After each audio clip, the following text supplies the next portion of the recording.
I am delighted to welcome Karen Salt for this keynote on decolonising everyday practices.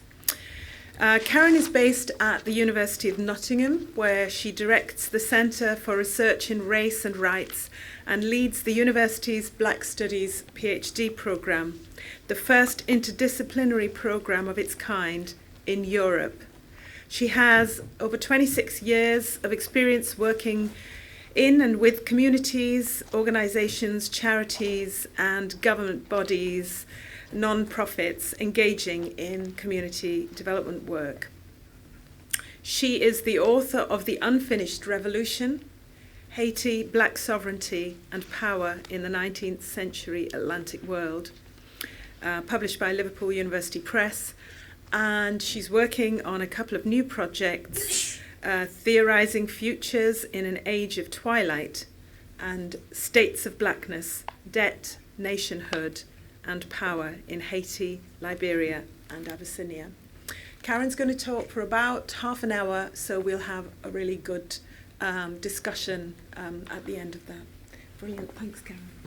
Thanks very much. I could use this mic. It's lovely to see all of you. After a couple of long days, I'm sure you're feeling it. And it's fantastic to be here with the Creative Interruptions team. I was quite lucky to see aspects of this project incubate and germinate at a fairly early stage. So it's equally as exciting to see the work manifest and to see the group really, I think through and grapple with the struggle of doing this type of work. And that's kind of the nature of what I want to present and talk to you about today. I'm intentionally, I'll state some intentional type of things just to make some clarifications, and then I'll give you a sense of what I'm going to present. I'm intentionally not standing at a lectern. I'm intentionally not reading sheets of paper, and I'm intentionally hoping to speak to you quite pointedly and quite specifically about a couple of different things. I guess one would be, what does it mean to really create and live and exist in this kind of space of instability, a kind of space of inequitude, spaces of injustice. You know, what does it mean to not just produce work, but actually kind of critically inhabit them? And I knew that in giving this keynote, I needed to practice and perform exactly what I'm talking about. So hence sitting in a chair, talking to you, with you, and hoping we can move our way through a whole set of different types of entanglements. That's not to say that I'm privileging this over any other type of communication strategy or performative mode. It's the one that's been speaking to me a lot more lately in terms of speaking to audiences and communities, is sort of how do I try to embody the type of ideas that I'm talking about? How do I try to practice that in my kind of everyday interactions? So today what you're going to get is a bit of a performance talk in about 3 acts. And they have names, these different 3 parts. And there is one part that is going to draw upon some writing that is due to be published. It's finished, and I've publicly given bits and pieces of it before. And I'm only going to give you a kind of tail end as it relates to practice. So that's just essentially giving you a sense of what you're going to experience. It's this sort of movements. And before I move into the movements, let me give you a little peek into my head about why this talk has ended up looking the way it will. you've seen the little blurb, the kind of abstract that's listed in the program for the festival. And I would say this comes on the back of an incredible amount of work that I've been doing with community groups, with activist groups, with collectives, and with a number of fairly large-scale public institutions of all manner, from cultural organizations all the way through to higher education institutions and government bodies, really kind of grappling and thinking about institutional change, but with a bit of an edge. My sustained interest remains in transformational social justice work, and and how to do that within institutions that are often not built with that as its premise. Some people call some parts of that, or at least some parts of that agenda, decolonization, detoxing, various forms of these forms of D's. So I've got a part of this sort of 3-act talk that's going to delve quite specifically with that. But I do want to flag something that I'm going to come back to again at the end, and that is the piece that I'm really trying to push for today, which is this question of practice. And you're a perfect audience to talk about practice with. Some people I talk about practice with, and they just sort of look at me a bit funny. But talking to artists and creatives about practice means that you're all sort of fairly comfortable with thinking about what does practice look like, and because you engage in the practice in terms of doing your work. It's really interesting, though, to talk to sets of creatives or artists, filmmakers, etc., when we start thinking about institutions. Because suddenly people don't think about practice anymore. They think about these sorts of massive structures and various other things, and trainings and all sorts of other stuff, where I'm still back on the practice. So I'll give you a bit of a kind of clue as to where I'm going, and to where we're going to get at the end. And that is, I think there needs to be a shift in the way that we're doing our work. Now, this is an addendum to various sets of discussions and debates and movements that are happening. But I think if we can try to occupy some of these spaces as practice and actually start to really think about the practices that we do in terms of creating inclusive and equitable spaces, I think we'll really transform how this work looks and the way we do it, as well as the way we talk about it. So quite a lot of what I'm going to talk about today is starting to think about, well, what's the kind of language do we need? What's the kind of critical inhabitation that we need to have? And what's the kind of, care we need to take in terms of approaching this? This has policy implications. I probably won't talk a whole lot about policy during the talk. I'm more than happy to pick up policy in the questions and answers. And this also will deal with an incredible amount of things around structure, apparatuses and systems. As a person trained in both critical race theory and various forms of systems analysis, I can talk systems all day. I have absolutely no problem talking about systems.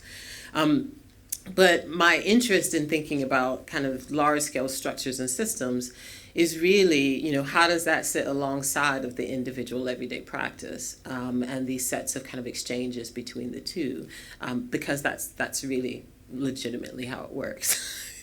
Systems and structures don't live on like Mars, and there's some a being that you can never see or never talk to that is over there doing stuff, and then you're over here someplace else just trying to live and exist. Instead, our institutions and our apparatuses are peopled.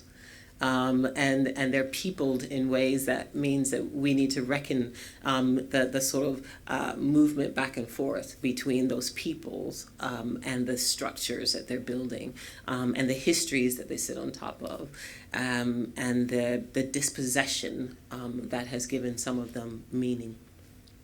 So you'll get a bit of it, But again, we can pick up some more of this during the conversation later on. So I'm going to transition because my brain is automatically helping me to start to think quite critically about Act 1, which I'm calling movements. Now, this talk is titled Decolonizing Everyday Practices. And I'm not going to spend an incredible amount of time talking about decolonization for a couple different reasons, actually. One is I'm a bit bored about talking about decolonization. I'm a bit bored about talking about decolonization primarily because I'm finding a whole range of different languages around it to be about hyper-valorizing the term and not thinking about the practice and the actions that are attached to it. I have articulated previously about the fetishization of decolonization, but I don't think you can do the work by saying the word. So that's part of my boredom. It's sort of like, all right then, and what's gonna happen next? And I think it's, you know, it's a really big and important thing for some places to even start speaking that language. I recognize how startling it can be for certain areas to even start having the decolonization conversation. But I don't want, or I have found, I should say, that a whole range of individuals who talk about decolonization, some who are theorizing it, some who are ultimately trying to do the work, you know, I'm finding a lot of different varieties and flavors of what that looks like. And I think that's healthy to a certain extent, and really good to see this range of perspectives. And this talk essentially has emerged as a response, actually, to quite a lot of that work as it starts to think about transformations. I think the toil of doing this, as well as the work itself. So a couple of observations. Many of you probably know of Roads Must Fall, Fees Must Fall, Why is My Curriculum White? A number of these sorts of movements, which is the sort of apparatus that's kind of orienting my head in this act. These are really large-scale battle lines engaged in quite specifically by students, and who have been making demands of a whole range of spaces and institutions to engage in certain sets of activities. There are ancillary and related ones that are happening in museums and galleries and various other spaces. There are other sets of challenges that might be happening around empire or issues around kind of reparations. So you've got these very large-scale, huge, grand challenges that are around kind of big moments and big gestures. And these have kind of related sets of, conditions, if you will, within even institutions or various spaces in the sense that some people who are thinking about these various forms of decolonization or transforming particular sets of spaces are talking about making curriculum changes or commissioning certain sets of artists, maybe populating their boards with certain sets of people, or thinking about adding to their senior teams. Now, I have critiqued in some places what I perceive as the deficit model, where there are particular sets of individuals who lack something and therefore they need to be given access or an opportunity to do something. But I remain a bit unconvinced about that approach as an approach of decolonization. It really seems to me that spaces that are not just are trying to add more people into their unjustness, which doesn't really seem to be the kind of energy and radical potential and hope and transformation that decolonization actually embodies. As a sort of tool and an apparatus, it should change and transform quite everything, as opposed to putting a few seats at a table, opening a few doors, and putting a few really interesting colored bodies on the wall. And this is essentially my frustration. But I understand why many are engaged in this as a battle line and a movement. But the frustration for me is the chance that we ultimately have to think differently about what lives around us, where we inhabit, and what we want to do within them. If there's anything that's magical about decolonization, as a kind of rubric and a tool and a kind of essence to itself, is the potential and the hope that it gives to live in just spaces. Why would you limit that by then saying, let's hire 5 more people who are blue and commission a few more shows? That seems to be constraining this sort of transformational potential. Okay, yeah, that sounds good. Everyone's like, okay, right, all right. But I feel that this is a movement that ultimately needs us to think not big, but small. It's really tempting to think, well, the solution to this is to get HR departments to do X, and then we will then do this massive, beautiful recruitment process, and then we'll magically repopulate all of our employee and staff, and within a week and a half, we will now have 75% of X, and the board will look like Y, and we'll have solved it. And I'm just reminded about a conversation that happened during one of the panels yesterday, where folks were talking about individuals who have had to leave the UK to essentially get recognized for their talents or abilities, and they were talking about both creatives and actors and various forms of performers. And I started really reflecting and thinking and thought, so we've got maybe, gosh, what is it, 2019. Let's just estimate kind of kindly and say something like 500 years of empire, imperialism, and dispossession for some European bodies. We could go longer. We could knock that up to maybe 700, 800 years.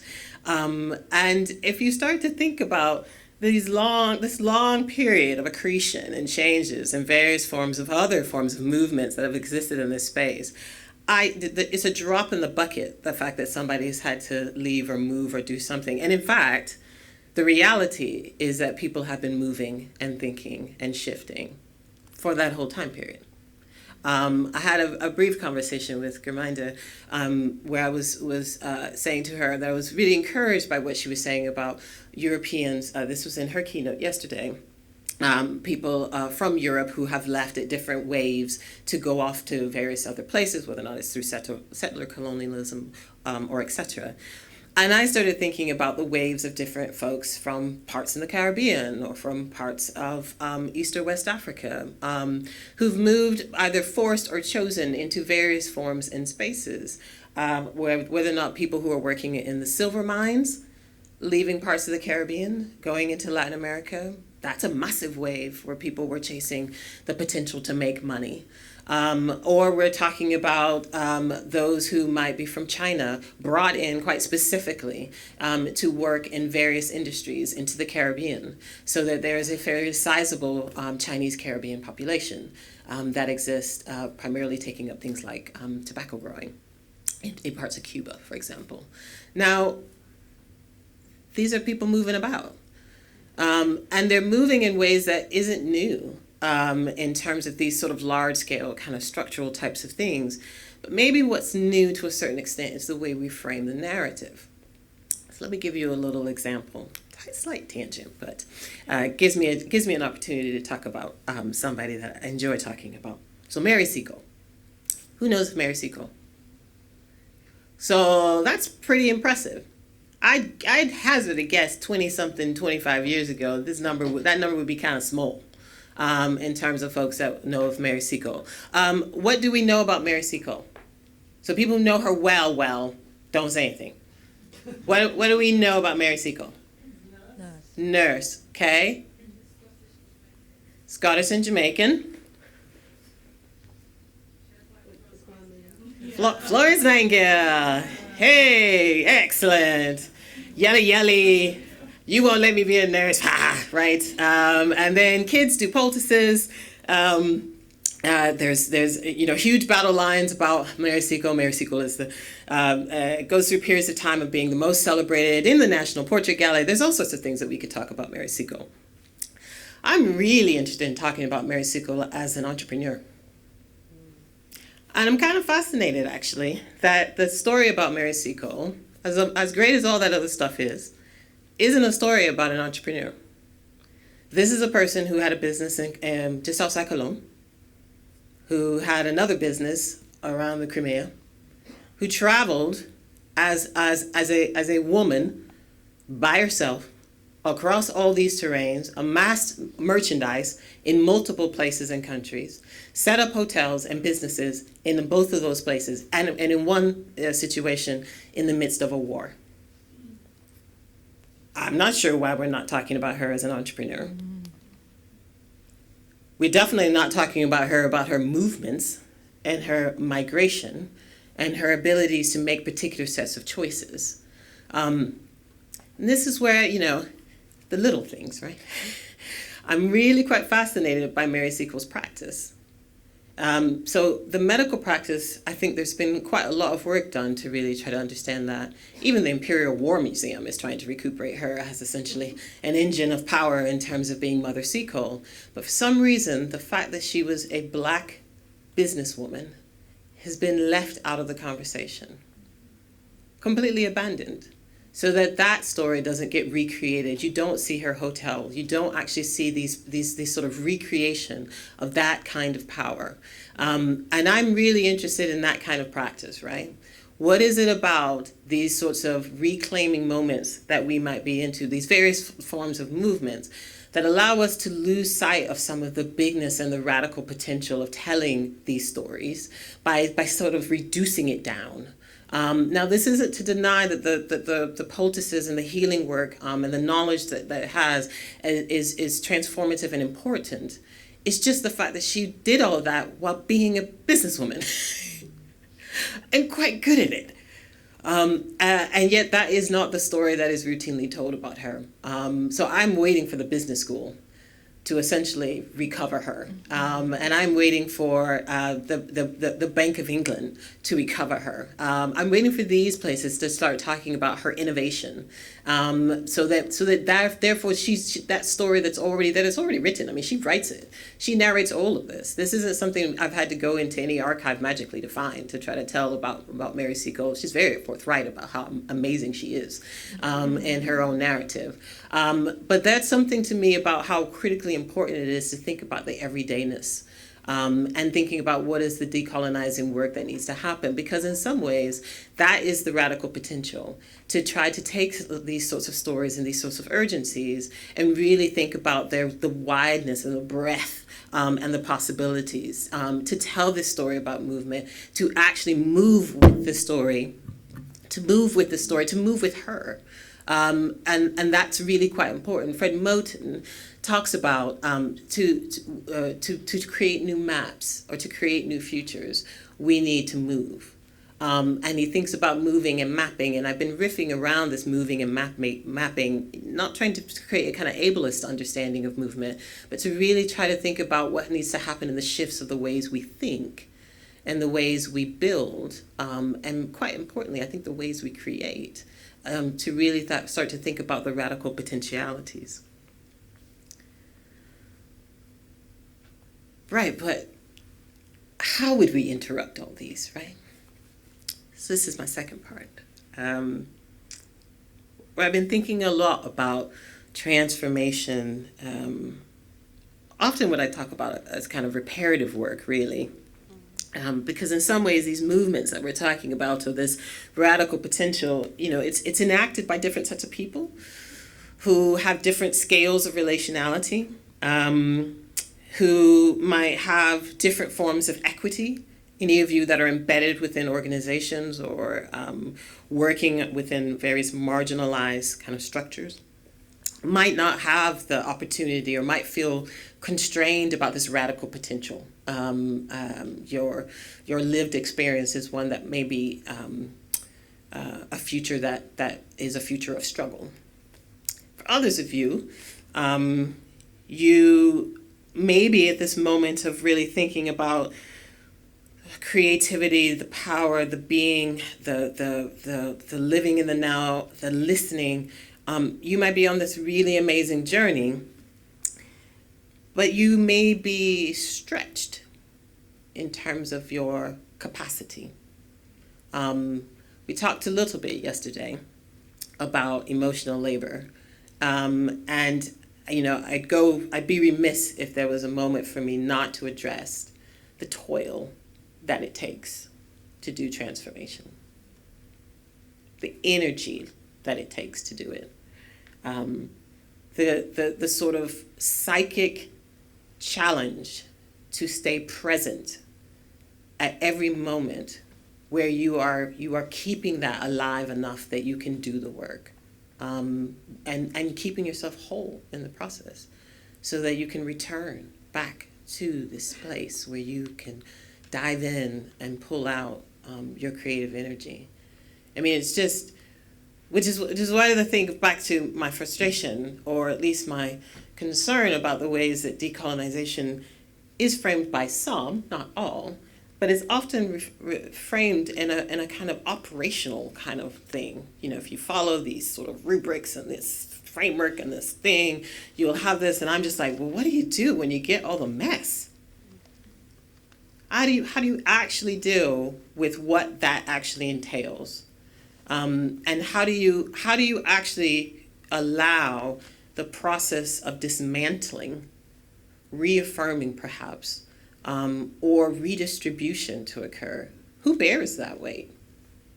There are probably many in this room who, for whatever reason, at different points in your particular trajectory or life, that you've had to carry lots of other people. Yourself, your family, your friends, your colleagues. You have had to be the unit that has had to buffer, that's had to absorb, that's had to be the strongest, that's had to be the emotionless, that's had to be the visionary, that's had to be the strategist. Where did you take all of that? The wounds, or the trauma, or the collective sense of sadness? Because I know you felt it. I'm certain that you have felt it.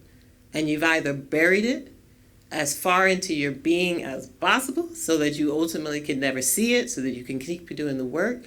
But I bet you that it has smacked you in the head at some point, where you've had to stop, where you've had to rest, where you've had to go away, where you've had to turn something down, where you've had to just try to reconnect in some capacity. Now, there are some of you, all that I've just described sounds interesting, but you've not experienced that. It's not been your day-to-day lived experience to have to grapple with that, but you've observed and you've watched, and you've maybe thought, what can I do? And there are some who are in this place right now of, I need to do something. I need to be an ally. I need to action. I need to do. So let me give you a tiny piece of advice. If that is your current state, don't. And I don't mean the don't in the sense that you shouldn't be engaged in this issue, and you shouldn't think about this issue, and you shouldn't worry about this issue, and you shouldn't be compassionate about this issue, and you shouldn't actually consider what your role is within keeping certain machines going. But I don't necessarily think you need to think you have to save everybody, or that is your role. And I'm raising this because there is a serious ethics to engaging in this work. And I don't often see that talked about when people are talking about decolonization. What is the ethics of encounter, the ethics of relationships, the ethics of interaction, the ethics of partnering, the ethics of listening? All of that is an ethical encounter. And that means that you need to really think quite critically before you get tempted by the doing. Because that doing needs to be informed by that ethics. Otherwise, you could engage in something that could be just as violent, just as dispossessing, just as not listening, because you think you have the answer. even if you have the will, right? So don't. Not forever, just slow it down. There's something quite important to me, that the radical potential of decolonization means that you're able to go back into that place, every single one of us, and deconstruct, rebuild, think about our own systems, think about our own mindsets, our own identity constructions, much less than start to have relationships with different sets of people, and different sets of encounters, because we're from the same soup, right? No matter which cultural baggage or space that you're coming from, this is the soup that we're kind of living in. And it takes quite a while to kind of pull yourself out of the soup so that you can kind of go, I gotta slough some of this off. This type of stuff that I've been picking up about either myself or my worth or my work or my futures or my potential, right? That takes a lot of work to do that, much less the actual work that we're talking about. The actual institutional, transformational, grinding work. Both of those actually demand, I mean, they literally demand practice.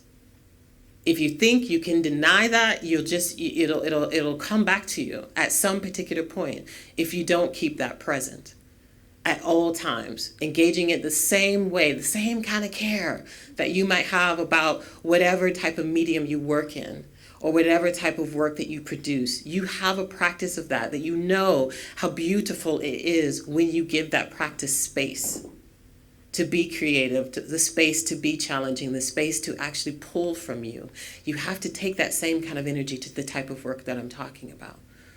If you're going to engage in that, you have to. Because we need that kind of creativity. I mean, we have to have it.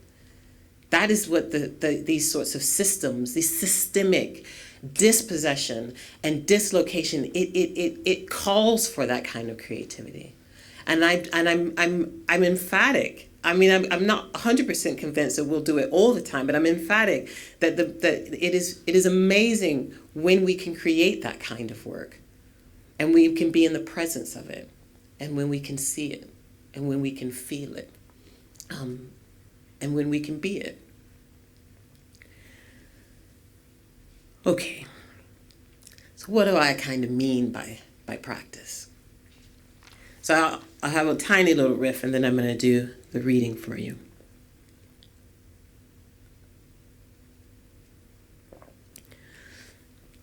So for me,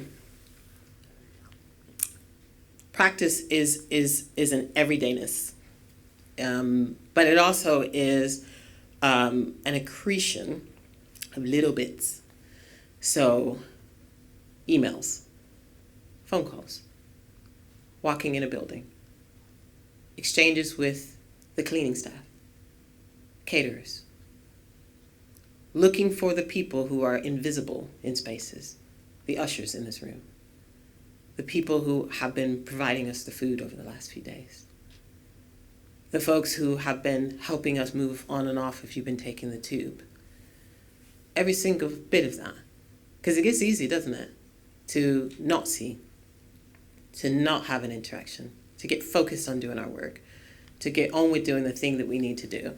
And that apparatus can just kind of churn around us, but that's part of what we're talking about. We're not talking about a decolonization as the event and the activity that's on that sacred day at that moment, and therefore you can put all of your energy in doing this kind of radical potential around the festival or the Black History Month event, or the day.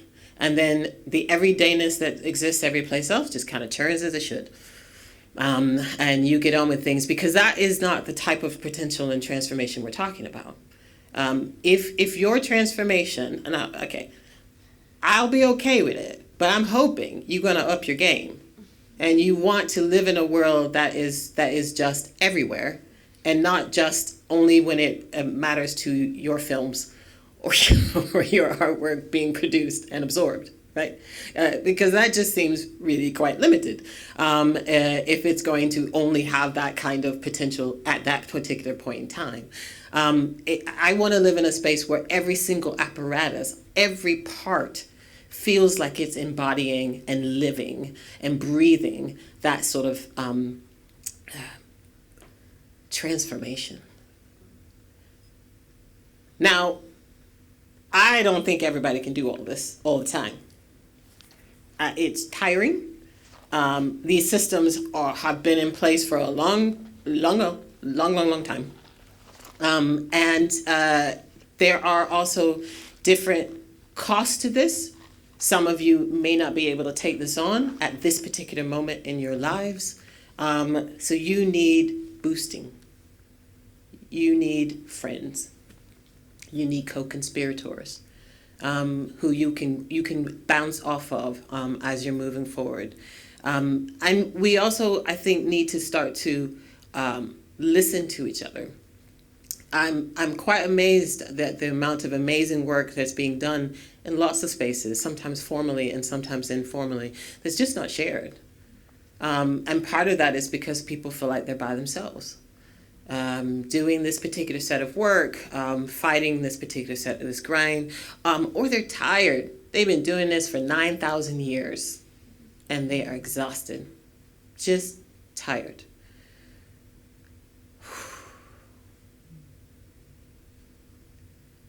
So places like this, for me, become part of the practice. How to carve out time to come to a place like this, to share with other people, to listen and to hold myself accountable, to think through various other things, maybe to reboot, to go back out, to start it all over again. But you have to be in this space. You have to break free of the lure of being in this space.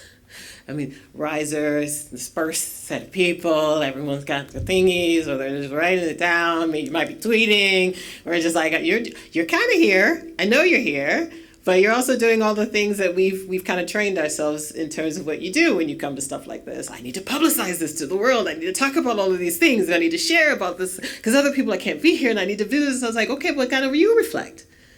You take that minute to sort of go, what's my responsibility in relationship to this? What ultimately can I do with the way that I practice these sets of entanglements and encounters? How can I transform both my creative work, but also the way that I interact with other sets of people? And how do I not take responsibility for institutions that need to change themselves? Right? That's not necessarily all of your jobs. Some of you want to take it on. It's a challenge that you quite enjoy. You want to be in those spaces, or you want to interact in those spaces, but that is work. And it takes some serious methodological thinking to think about what that work looks like. We can talk a little bit in a minute when we get to the questions about some aspects of what that work could be. But I'm going to do a tiny bit of reading for you.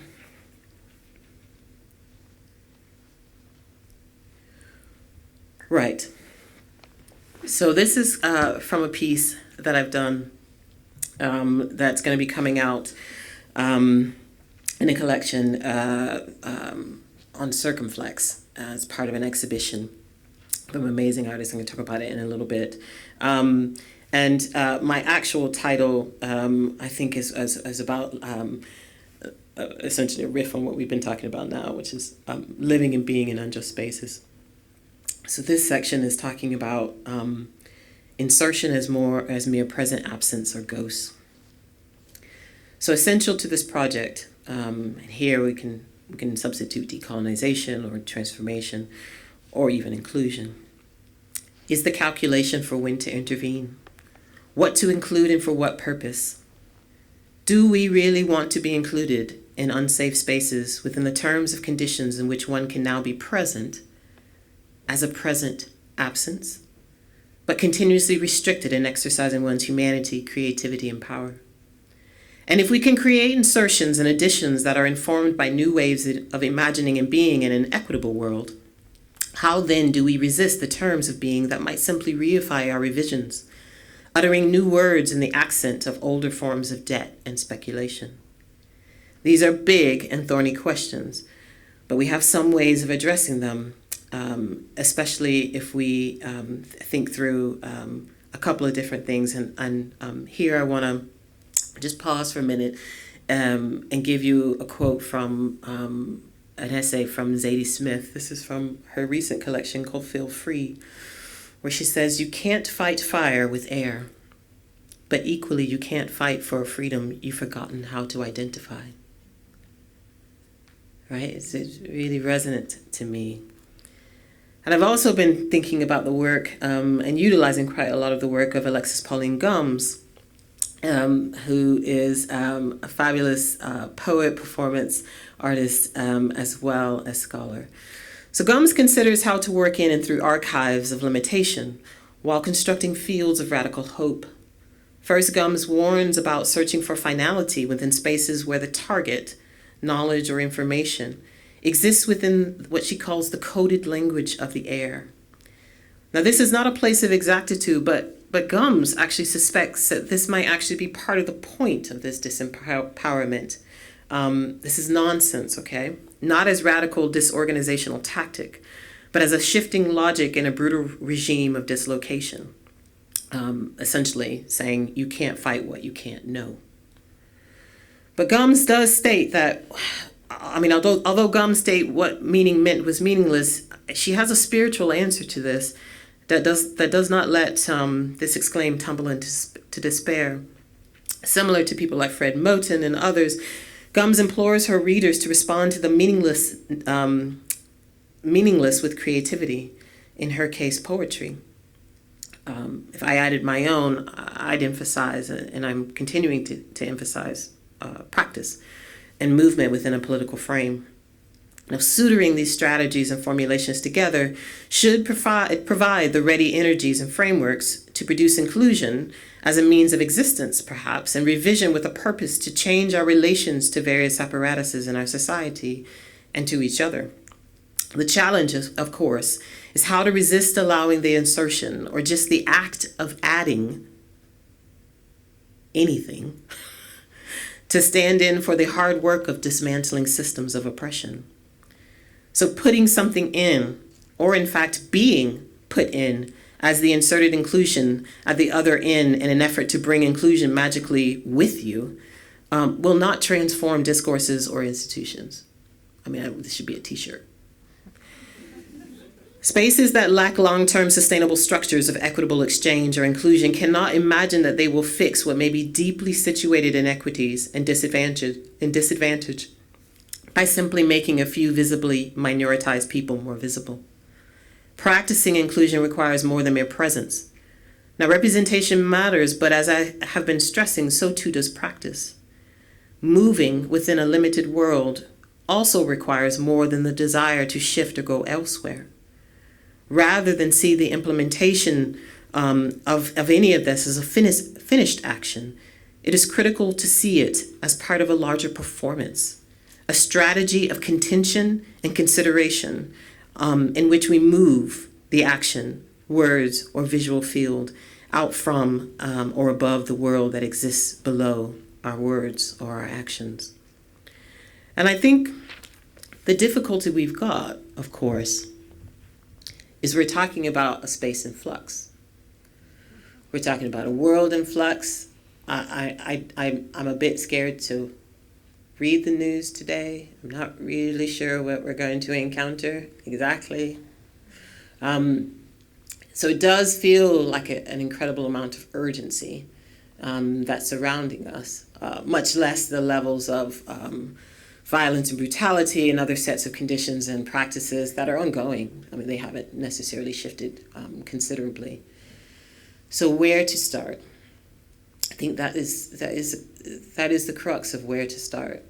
Now, for some of you, if I told you don't do something before, for everybody, I'm going to tell you to do something. And this is going to sound quite trite, I would imagine, in relationship to what we've been talking about. But for me, significantly, the thing that we need to do individually and collectively is hope. It's hard.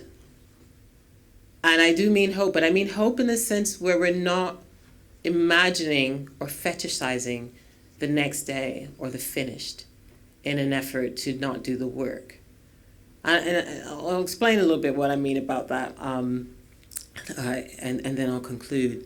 I can recall quite vividly the last presidential election in the United States.